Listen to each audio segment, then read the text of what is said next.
Welcome back to the channel, folks. Once again, my name is Josh, and today, we got some exciting material to cover today on a topic that I know a lot of you have asked a ton of questions to me about over the last few years. And I finally get the opportunity to share it with you.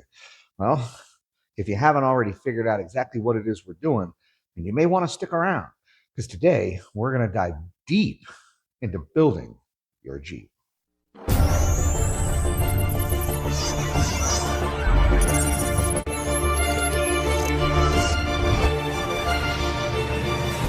So welcome back to J4B, folks. Once again, my name is Josh, and today we are working on a 2024 Jeep Wrangler JL. This is actually a 4xe model. So it is definitely a learning experience, getting a chance to drive this thing around, kind of really enjoying it. This particular Jeep was given to us by one of our class alumni from the Jeeping for Beginners classes. He had taken every single one of our offerings, has absolutely loved what we did, and said, you know what, Josh, I would really love it if you can help me get my Jeep set up and ready to rock and roll on the Rubicon. So piece by piece, we've been getting him hooked up. But today, we are going to talk about driveline. And the reason being is because the next step for this young man is he is actually upgrading from his 33-inch tires that are on here now up to 37s. Now, when we do that, especially on a driveline like the 4xe that is very, very particular about how it's operating down the road, we need to basically make a few other modifications along the way. So we're going to dive into what that's going to take. We're going to dive into why, and we're going to help you decide which way you want to go if you decide to build your Jeep in a similar fashion. So I say, let's jump right in, shall we? On the 2024 Willys 4xe, the factory axle ratio is the same as a Rubicon. They're 410s and very, very stout and strong and capable of pretty much taking the vehicle anywhere. But as the transmission and motor and driveline in this thing is all tuned to exactly how Jeep has it set up, when we increase the tire size that much, if you want to maintain the same fuel economy and you want to maintain the same power to weight ratio and the same performance on and off road as you had before you increased your tire size, then it's not a bad idea to change your gear set out. So this is your ring gear, and we're going to get deep into where this goes and how to replace this. And then this is your pinion gear. So some quick education here real quick on how a gear ratio works, okay? Your ring and your pinion basically sit just like this. Your drive line is going to come in from the side and it's going to turn this to turn the ring to turn the axle. Like I said, his setup right now is basically 410 to 1, meaning that to get this thing to spin around in one complete revolution, this is going to have to turn more than 4 times, just over the 4 times ratio. So that's how they figure that out. Now, when we go to upgrade this as time goes on for bigger tires, then we have to figure out what gear ratio we want to use. That's where a lot of questions come in and where it gets a little tricky. A lot of people think, hey, I'm going up 4 sizes on my tires, so I should go up 4 sizes on my gears. No, it doesn't work that way. You see, we have to take in a lot of other factors. For example, the size of the axle that you're running. All right. Now, it used to be that the Rubicon was the only one that ran the bigger axles. But nowadays, on the newer models from basically, I think 23 or 24 forward, your 4xes and your Willys are also running Dana 44s, basically front and rear. Now, the other models, like your Sports and your Saharas and your Overland editions and Mojave editions and or whatever, may be running the size of what's considered a Dana 35 up front. All right.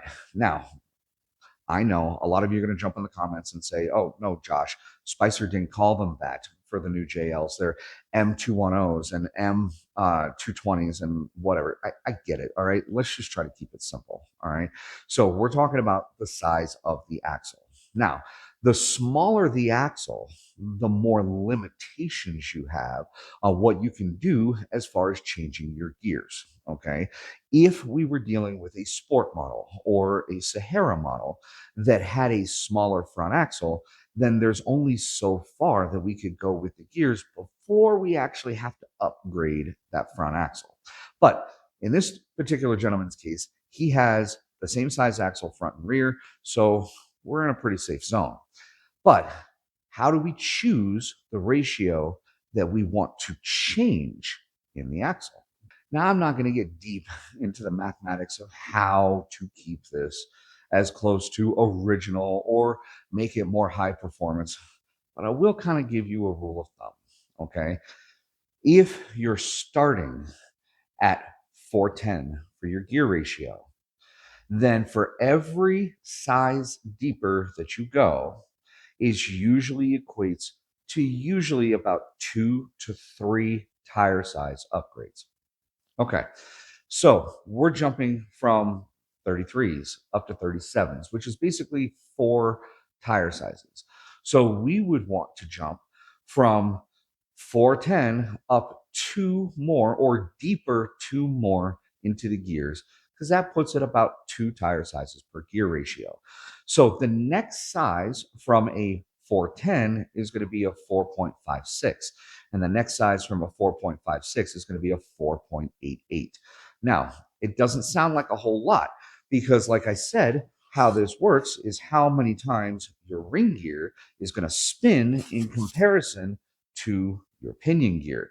So if on a 410 ratio, this is going to turn basically 1 complete revolution, and this is going to be just over 4 complete revolutions. By changing this to a 488 ratio, then for 1 complete revolution of this is almost 5 revolutions on here. Now, what does that do for you? Basically, what that does is that keeps the power band, the torque band, and the way that the driveline is performing as close to how Mopar originally set it up. Now, the reason that we want to do that is because ultimately, as much as we love our vehicles, we still want them to drive appropriately on the road, just like we do off road, right? So if you don't change your gears, is it going to hurt it? Well, no. But you're going to find that it dogs out at higher speeds or dogs out at lower speeds. Depends on your setup. You're also going to find, especially at higher speeds, that it might start gear hunting in the transmission because it can't figure out what gear that you want to be in. Now, yeah, there's programming and stuff that you can get out there, which we're also going to talk about, like through the taser and whatnot, in order to set the programming inside the Jeep to know what you're running for tire sizes and so on and so forth. But by keeping everything on an even keel, it keeps the stress off the driveline for daily driving and puts you back at the torque and performance level you need to your wheels off road. So, yeah, there is an advantage to it. So, I've seen so many comments on Facebook, on Reddit, on Twitter, on all these social media platforms, even here on YouTube, where people are like, oh, just immediately drop down to a 513. You're absolutely going to love it. Or just immediately do this. Well, the thing is that's not really the right way to do it because remember, we are talking about trying to keep the stress off the driveline. So if your factory gear ratio is not a 410 like it is in the Willys and the Rubicon, and you're actually running, let's say, a 3.73 to 1, we're jumping up 4 tire sizes. You still should only be looking at a 2 size gear increase. So the next ratio up from 373 would be a 410. The second one would be 4.56. All right. So if you're driving a sport or a Sahara or an overland model and you have 373 to 1 gears and you want to put 37s on it, the recommendation is not to just jump to 4.88, but 4.56 would actually put you right back at that level. Now, I know it seems kind of counterintuitive because why would 2 separate Jeeps that have the same motor and the same transmission that are running the same size tires need two different gear ratios? Well, again, like I said, a lot of it has to do with extra factors: the size of your axles, the style of your driveline, and whether or not we're talking about on road or off road performance. Quickly, let's talk about how that ratio changes. Okay. So, in a standard ring setup, all right, you've got all these teeth for your pinion gear to be able to rotate against. In order to make this a lower gear ratio, you need to add more teeth to this ring. To make it a higher gear ratio, you take teeth away. Now, the other reason why we're talking about other factors that need to be considered, such as the size of your axle and the style of your driveline, is the more teeth we add, we're not changing the diameter of this.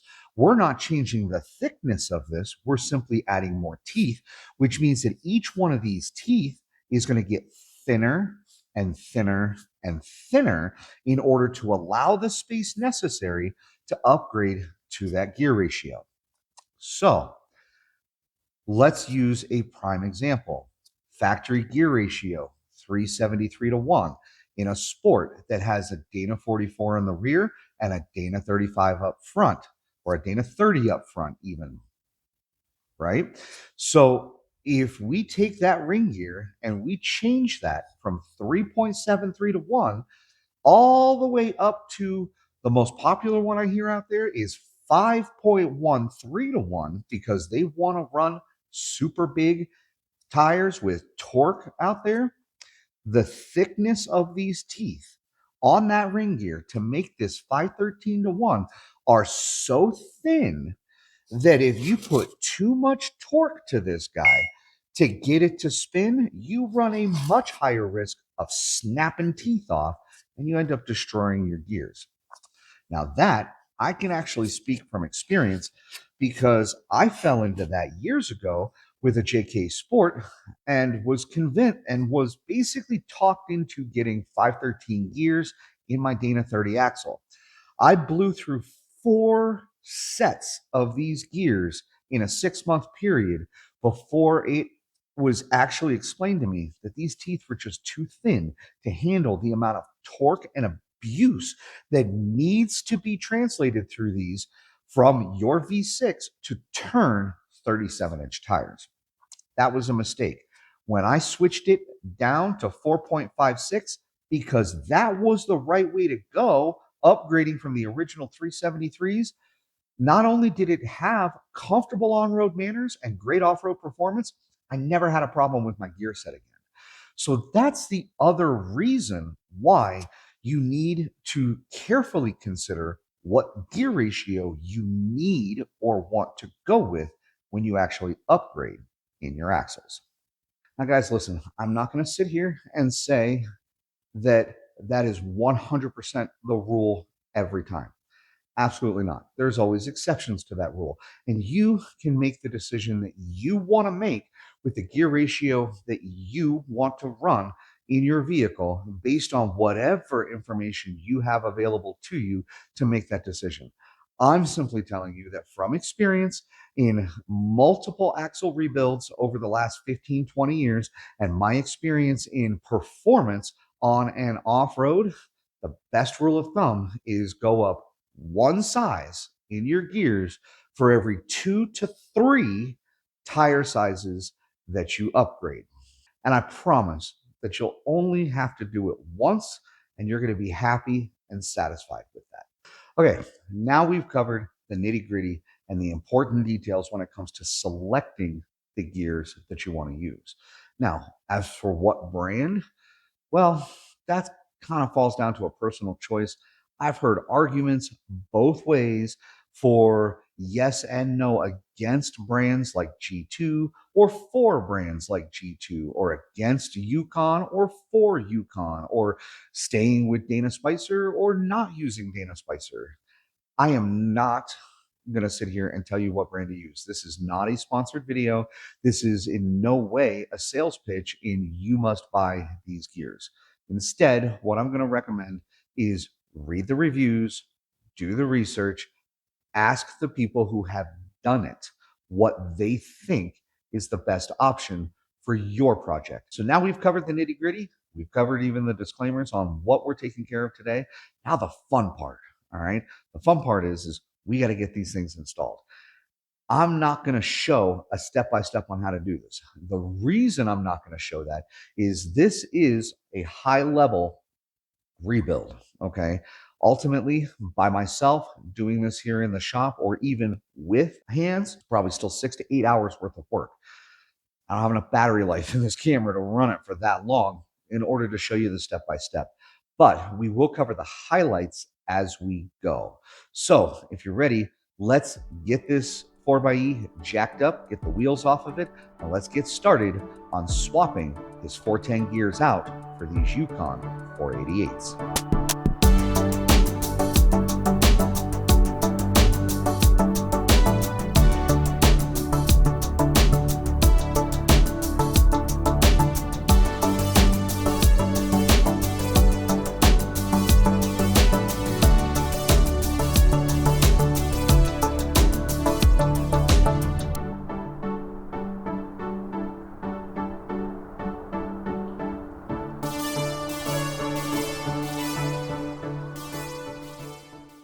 All right, so once you get the actual carrier, which is containing the ring gear that we have to replace, out of the Jeep, there are a couple of notes that you need to remember. One, there are bearings on either side of this that even though this thing actually only has like 20,000 miles on it or so on and so forth, we relieve the stress off of these bearings and we pulled this, so they should be replaced at the same time that we replace the ring and the pinion, which is what the master install kit gives you when you purchase the gears. Now, the reason I bring that up is a lot of people will go online and they'll say, oh, look, I can buy a ring and a pinion for my Jeep for like 350 bucks. This should be easy. Yeah, this is probably another 500 bucks. And then you multiply that by 2, and all of a sudden people are starting to get, that might be a little too expensive. But the reason I bring that up is this is not a weekender do-it-yourself job. If you've never done it before, you could easily get in over your head. For example, this particular model of the Willys has a rear locker in it. So this guy has an actual Eaton e-locker device on the side that needs to be set in exactly the same spot when you take everything apart. There are spacers in between the bearing and the locker in order for it to work properly. Then you've got to take the ring off, you got to clean everything up, and then you got to rebuild it and put it all back together. If you don't have a bearing puller and or a press, then I would not attempt doing this on your own at all.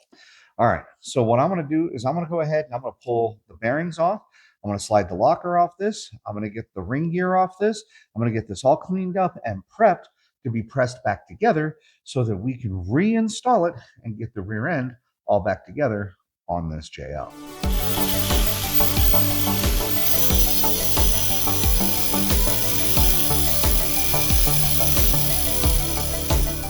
So now we've got the outer bearing off. We've got the magnet for the locker removed, and we have the original ring for the 410 gears removed.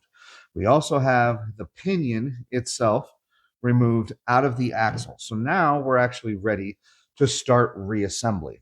So the new ring needs to be attached. It is an exact fitment. All right. It is designed not to slide, move, sweat, or anything in there because this is a very critical component. So it's not just a matter of, ooh, let's just drop it on and call it a day. This actually basically needs to be pressed back on. So what we're going to do is we added a little bit of bearing grease down here just to make this a little slick and a little more usable for us to slide this on. We're going to take the carrier, which again, this is the same as a Rubicon carrier because this has a locker in it. We're going to set it right in the center, kind of line up the bolt holes. And then as you can see, That's about as far up as it'll go before we actually have to start putting some pressure on it. We should be close enough to be able to start getting some of the old bolts that we took out in so we can press this up. Now, the reason that we want to use the old bolts is these bolts are torque to yield, meaning they are one-time use. We removed these out of the old ring gear. We cannot use them again. The install kit comes with a brand new set of bolts. However, I don't want to use the brand new bolts to set this because I don't want to start stretching them until we're ready to actually torque this thing into place. So we're going to use the old bolts as a makeshift press, probably one right there, one right there, one on this side, and one here to set this ring and get this in place.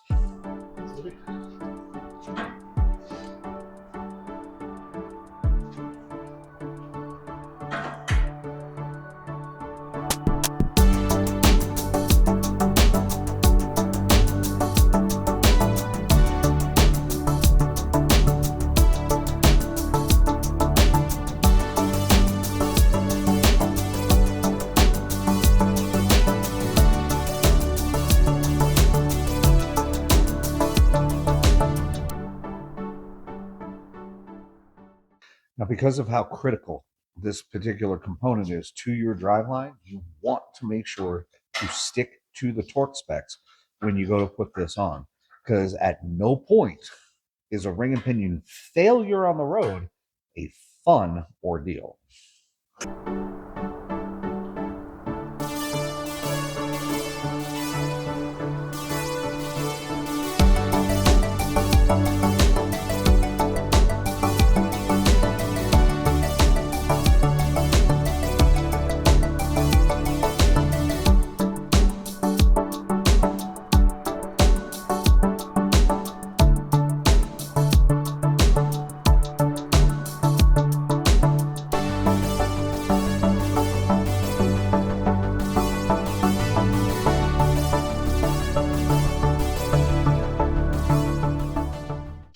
Welcome back to day 3 of our little gear swap project on the 4xe that's parked behind me.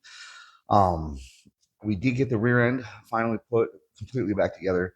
My goodness, I don't know if it's because of the locker or the fact that the 4xe is overbuilt, but the tolerances back there measured down to 100,000th of an inch. It took us the better part of 6 hours the other night to get that carrier ring and pinion to line up perfectly, to get the backlash perfect, and to get the pattern on the actual ring gear to actually be set exactly the way it is. That was probably far more in depth than we had anticipated. So I will say, after 3 days of doing this, that we are really wishing that we had a lift here in the shop. Of course, if anybody would like to invest and help us out with that, that would be awesome. But that's okay. Meanwhile, now that we got our backs relaxed, we are going to push them again today, get this rebuilt, get it installed in the Jeep. So come on, let's get the bearings installed and let's get our pinion installed and let's get this project wrapped up. What do you say?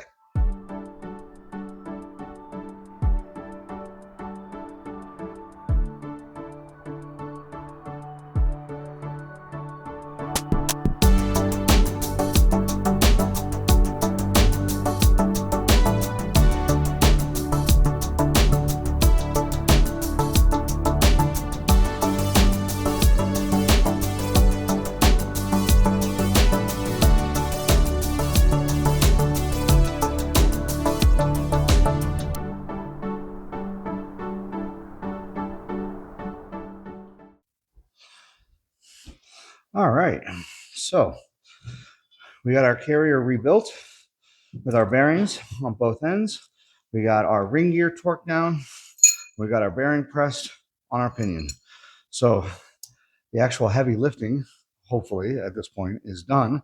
All we got to do is get this thing set back in place and hope we don't have to spend 6.5 hours moving this thing by 100,000ths of an inch increments like we did on the rear. So let's get this thing set in the front so we can get this out for a test drive.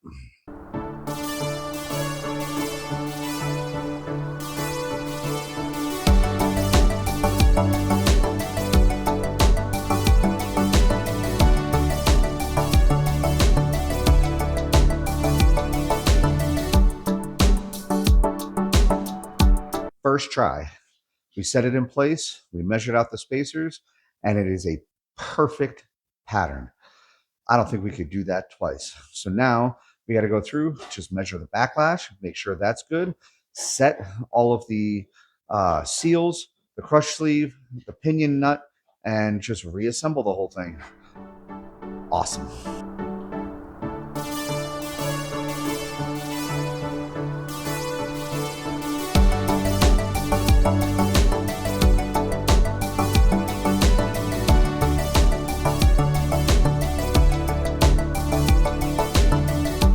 All right, so now that we have it all back together, that does not mean that we're done. There is a break-in cycle and a special set of driving instructions that need to be adhered to for the first couple of miles in order to get these gears to set properly.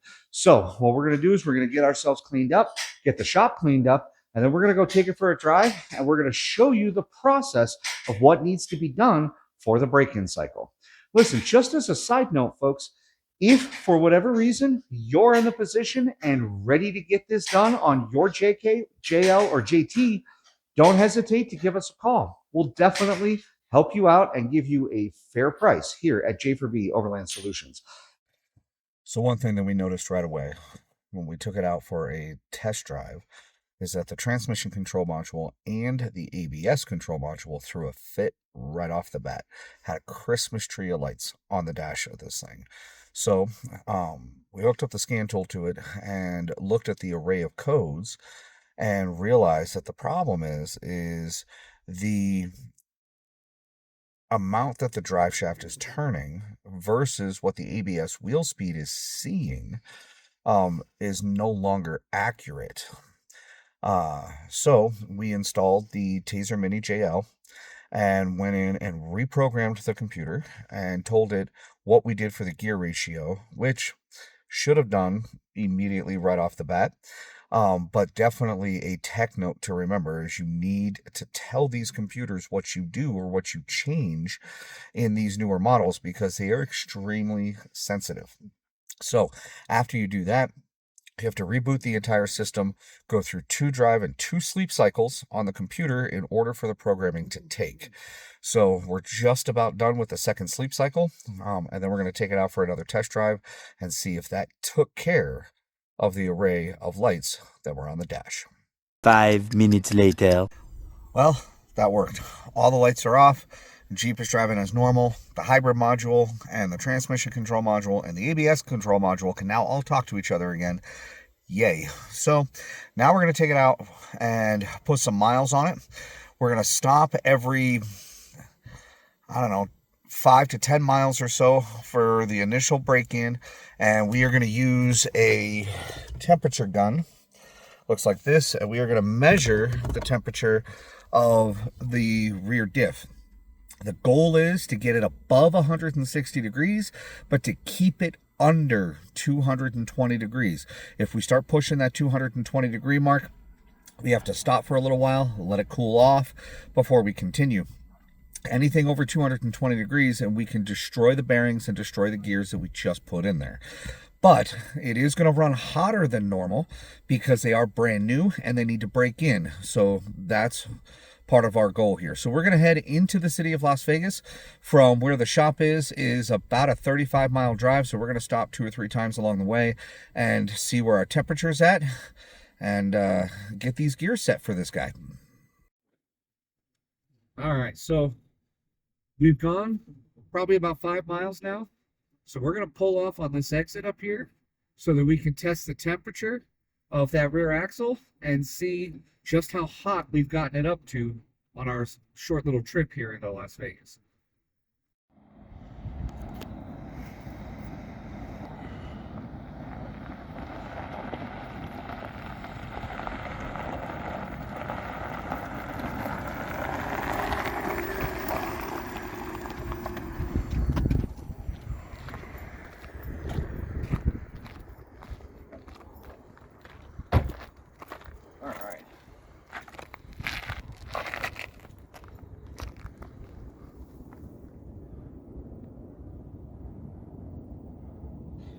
158 degrees. So we're right at the temperature we need it to be for these gears to start breaking in.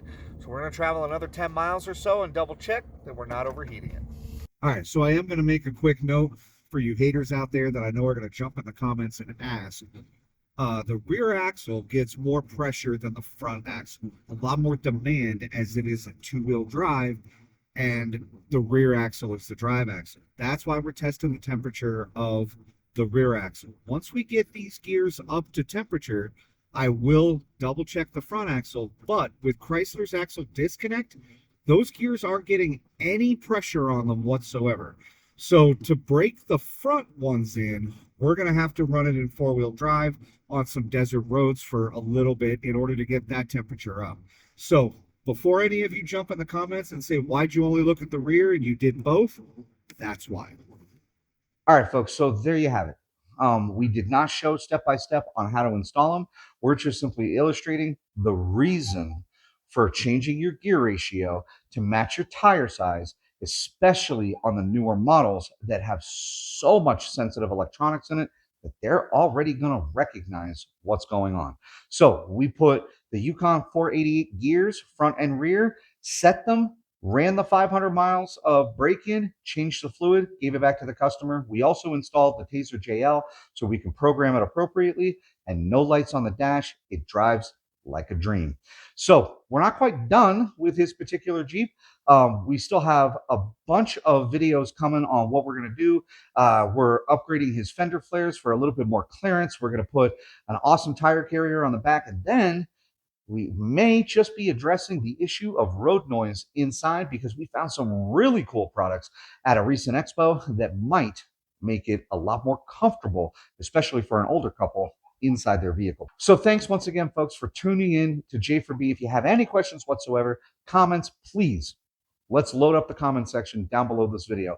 There are a few links down there that I want you to check out. One is for Overland Solutions, which is our shop. As you can see, if you need anything done and you're local to the Las Vegas metropolitan area, we are here to help. I promise. And there's a bunch of videos coming showing what we're doing here in the shop. Also, there's a link down for off-roading for beginners. If you are interested in joining us on the weekend to learn some really cool features that you probably didn't know you had in your vehicle and the right way to take it off-road, you should check that out as well. So once again, folks, my name is Josh. This is J4B. So please stay safe, happy Jeeping, and we will see you next time.